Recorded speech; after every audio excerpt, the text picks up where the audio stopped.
Bonjour à tous et bienvenue sur Femmes de Science, le podcast scientifique qui met en lumière les femmes. Aujourd'hui, nous nous retrouvons dans ce nouvel épisode de la rubrique Histoire de femmes. Je vais vous présenter Peggy Whitson, la première femme commandante de la Station spatiale internationale, nommée aussi l'ISS. Ce n'est pas tout, elle détient le record parmi les astronautes américains et parmi les femmes d'avoir passé le plus de temps dans l'espace, près de 666 jours. Je trouvais ça sympa de vous la présenter après la réussite du vol Crew 2 vers l'ISS avec à son bord l'astronaute français Thomas Pesquet. Peggy Annette Whitson est née le 9 février 1960 aux États-Unis. En 1985, elle obtient son doctorat en biologie pour ensuite faire une carrière de biochimiste pendant 10 ans. En avril 1996, elle a été sélectionnée comme candidate astronaute. Après 2 ans d'entraînement et d'évaluation, elle a été affectée à des tâches techniques au sein du bureau des astronautes. Je ne vais pas vous faire son CV complet, mais il est plutôt très impressionnant. Si vous souhaitez en savoir plus sur sa carrière, j'ai mis une bibliographie en description, donc n'hésitez pas. Maintenant, j'aimerais vous présenter les 3 missions spatiales auxquelles elle a participé. La première est l'expédition 5, de juin à décembre 2002. L'équipage de l'expédition 5 a été lancé le 5 juin 2002 à bord de la mission STS-111 et s'est amarré à l'ISS le 7 juin 2002.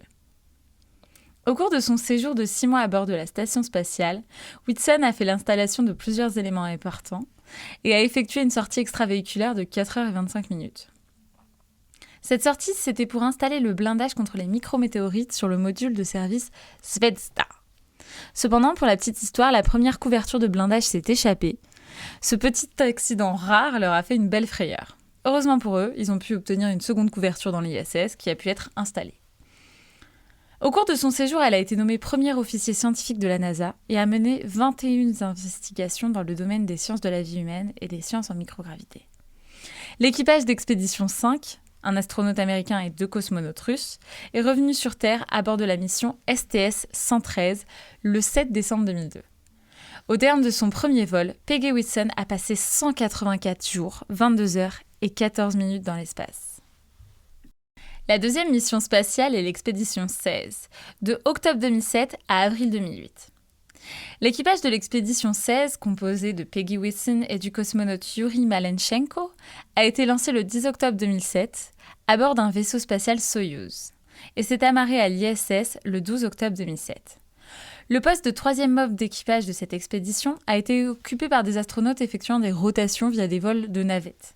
Il s'agissait de Clay Anderson, Dan Tani, Leo Ehlers et Gareth Reisman.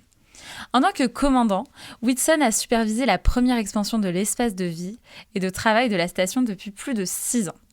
Les équipages de la station et de la navette spatiale en visite ont ajouté le nœud de connexion Harmony, le laboratoire Columbus de l'Agence spatiale européenne, le module logistique pressurisé Kibo de l'Agence japonaise et le robot Dextre de l'Agence spatiale canadienne.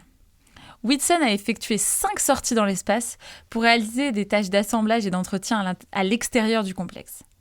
Elle et Malenchenko se sont désamarrés de la station et sont revenus sur Terre le 19 avril 2008 à bord du vaisseau Soyouz TMA-11. Whitson a passé 192 jours dans l'espace lors de cette mission.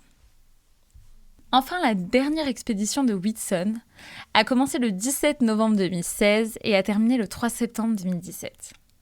Lors de cette expédition, elle a contribué à des centaines d'expériences en biologie, en biotechnologie, en sciences physiques et en sciences de la Terre. Elle a aussi accueilli plusieurs vaisseaux spatiaux cargo, livrant des tonnes de fournitures et d'expériences de recherche. Et elle a effectué un total de 6 sorties dans l'espace pour effectuer des travaux d'entretien et de la mise en niveau de la station. Peggy Whitson bat de nombreux records lors de cette 3e mission. Elle décroche au cours de cette mission le record de temps cumulé dans l'espace pour un astronaute américain, 665 jours, battant Jeffrey Williams, 534 jours, et Scott Kelly, 520 jours.